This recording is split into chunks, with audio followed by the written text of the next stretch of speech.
हिंदू पंचांग के अनुसार शारदीय नवरात्रि अश्विनी मास के शुक्ल पक्ष की प्रतिपदा से नवमी तक मनाई जाती है। इस बार शारदीय नवरात्रि का महापर्व 26 सितंबर सोमवार से शुरू होगा और 5 अक्टूबर बुधवार तक मनाया जाएगा। फिर 10वें दिन दुर्गा माँ की प्रतिमा का विसर्जन किया जाएगा। इन दिनों माँ दुर्गा के 9 अलग अलग स्वरूपों की पूजा की जाती है। इस बार माता रानी नवरात्रि में डोली पर सवार होकर अपने भक्तों के घर आएंगी। नवरात्रि का पावन अवसर माँ दुर्गा को प्रसन्न कर उनका आशीर्वाद प्राप्त करने के लिए ये समय सबसे प्रिय, अति उत्तम और बहुत ही खास माना जाता है। दोस्तों, हम सभी चाहते हैं कि नवरात्रि के 9 दिनों तक माता रानी हमारे घरों में वास करें, हम पर प्रसन्न हो, हम पर सदैव अपना आशीर्वाद बनाए रखें। लेकिन क्या आप जानते हैं कि हमारे घरों में कुछ ऐसी चीजें होती हैं जिनकी वजह से माता रानी हमारे घर में प्रवेश नहीं करती। माता रानी को साफ सफाई बेहद पसंद होती है। दोस्तों, टूटी फूटी खराब बंद चीजों के चलते घर में नकारात्मक ऊर्जा का प्रभाव रहता है और ऐसे घर में माता रानी का आगमन नहीं होता। दोस्तों, आज के इस वीडियो में हम आपको कुछ ऐसी चीजों के बारे में बताने जा रहे हैं जिन्हें नवरात्रि से पहले घर से बाहर निकाल देना सबसे उचित माना गया है। अगर आप इन चीज़ों को नवरात्रि से पहले घर से बाहर निकाल देंगे तो इससे आपको माँ दुर्गा का आशीर्वाद प्राप्त हो जाएगा, साथ ही आपकी आर्थिक समस्या भी दूर हो जाएगी। तो आइए शुरू करते हैं। दोस्तों, नवरात्रि के 9 दिन बहुत ही पवित्र होते हैं।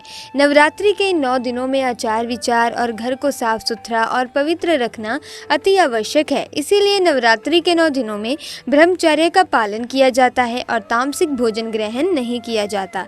नवरात्रि के 9 दिनों में माता रानी के भक्तों को प्याज, लहसुन, मांस, मदिरा और अंडे से दूर रहना चाहिए।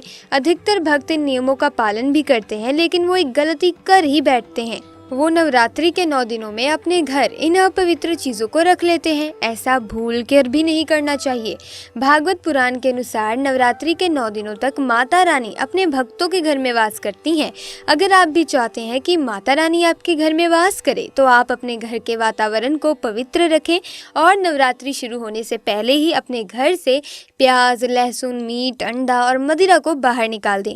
अपने घर को साफ रखें। दोस्तों, इन वस्तुओं को घर से बाहर निकालने के बाद अपने घर में गंगा जल का छिड़काव अवश्य करें। भगवत गीता में भगवान श्री कृष्ण कहते हैं कि बगैर गंगा जल छिड़के कोई भी मंगल कार्य सफल नहीं माना जाता। गंगा जल का छिड़काव स्वयं भगवत गीता में श्री कृष्ण ने बताया था, या फिर आप गौमूत्र का भी अपने घर में छिड़काव कर सकते हैं। बस थोड़ा सा पानी में डाल लें और पानी का छिड़काव करें। इससे आपके घर का वातावरण पवित्र हो जाएगा। घर में मौजूद नकारात्मक ऊर्जा भी नष्ट हो जाएगी और जिस घर में वातावरण पवित्र होता है और नकारात्मक ऊर्जा नहीं होती है, वहाँ माता रानी का वास सदैव होता है। नवरात्रि के पहले आप अपने पूरे घर की अच्छी तरह से साफ सफाई कर लें। घर में जो भी फालतू कचरा सामान है, कटे फटे पुराने कपड़े हैं, उन्हें बाहर कर दें। घर में बेकार पड़ा सामान नकारात्मक ऊर्जा को लाता है। दोस्तों, इसीलिए गंदगी बिल्कुल भी ना रखें। धूप दीप जलाकर वातावरण को स्वच्छ रखें। दोस्तों, माता के आगमन के लिए घर का दरवाजा जरूर से जाना चाहिए। इससे माता आकर्षित होती हैं और घर के द्वार में प्रवेश करती हैं। माँ के आगमन के लिए द्वार को फूलों से सजाना चाहिए। दोस्तों, कई लोग ऐसे हैं जो माता रानी की चौकी कागज बिछाकर बनाते हैं, जो कि बिल्कुल गलत माना गया है।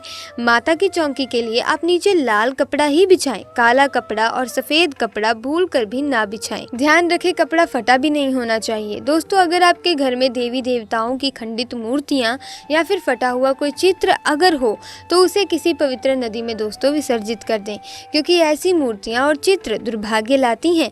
देवी देवताओं की खंडित मूर्ति की पूजन ना करें और ना ही उन्हें घर में रखें, क्योंकि उन्हें घर में रखना बुरा माना गया है। दोस्तों, वहीं अधिकतर लोग अपनी छत पर या अपने घर के मुख्य दरवाजे के आसपास कबाड़ इकट्ठा कर देते हैं। ऐसा करना शुभ माना जाता है। दोस्तों, अगर आपने भी अपने घर के मुख्य दरवाजे पर या छत पर या फिर खासकर घर की उत्तर दिशा में कबाड़ इकट्ठा करके रख दिया है तो नवरात्रि शुरू होने से पहले उस कबाड़ को घर से अवश्य ही निकाल दें। दोस्तों, यदि आपके घर में कोई बंद घड़ी है तो नवरात्रि शुरू होने से पहले उसे अपने घर से हटा दें और नई घड़ी ले आएं या उसकी मरम्मत करवा लें। घड़ी को प्रगति का प्रतीक माना जाता है। बंद घड़ी समय से पीछे चलने वाली हमारी प्रगति में बाधा डाल सकती है। इसीलिए नवरात्रि शुरू होने से पहले ही आप बंद घड़ी को घर से बाहर निकाल दें। दोस्तों, अगर आपके घर के मंदिर में किसी भी तरह का कोई फालतू सामान रखा है, जैसे कि सड़े गले फूल, अगरबत्ती, धूप बत्ती के डिब्बे दिए या माचिस आदि की डिब्बी या कोई भी खाली पैकेट मंदिर में ना रखें, या फिर कोई फटी पुरानी धार्मिक पुस्तक या भगवान के कोई भी पुराने कपड़े जो फट गए हो या फिर मुकुट माला जो खराब हो गई हो, तो उन्हें आप जितना जल्दी हो सके अपने मंदिर से हटा दें। नवरात्रि से पहले आप अपने मंदिर की और मंदिर के आसपास की सफाई अवश्य करें, तभी माता रानी की चौकी स्थापित करें।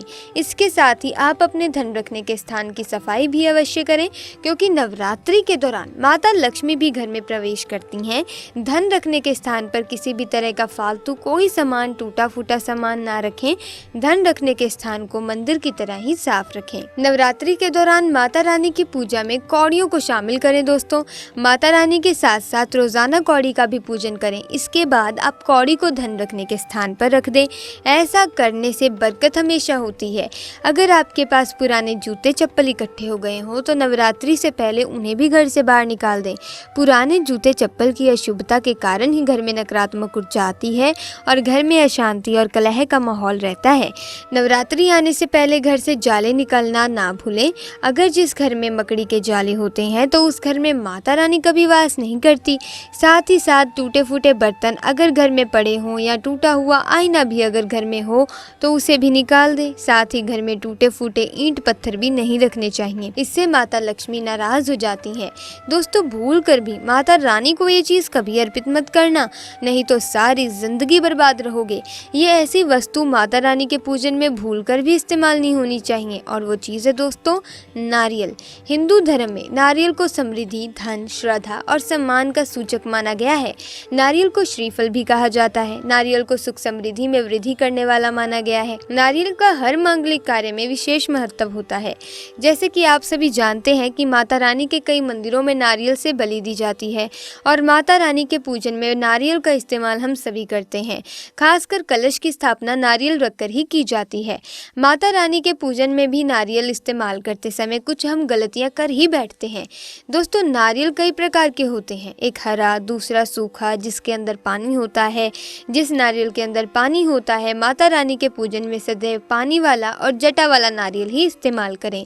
नारियल का पूर्ण होना ज़रूरी है, यानी नारियल कहीं से चटका हुआ या टूटा हुआ नहीं होना चाहिए, क्योंकि साबुत नारियल ही पूर्ण और पवित्रता का प्रतीक होता है। साबुत नारियल ही सुख समृद्धि का प्रतीक होता है। साबुत नारियल को ही श्रीफल यानी कि माँ लक्ष्मी का फल भी कहा जाता है। नवरात्रि में माता रानी के कलश की स्थापना करते समय जटा वाला यानी कि पानी वाला नारियल ही कलश पर स्थापित करना चाहिए। साथ ही ये ध्यान रखना चाहिए कि नारियल को सदैव कलश के ऊपर लेटाकर ही रखना चाहिए। तो दोस्तों, ये थी आज की ज्ञानवर्धक वीडियो। अगर वीडियो अच्छी लगी तो वीडियो को लाइक और चैनल को सब्सक्राइब करें। आपको नवरात्रों की हार्दिक शुभकामनाएं।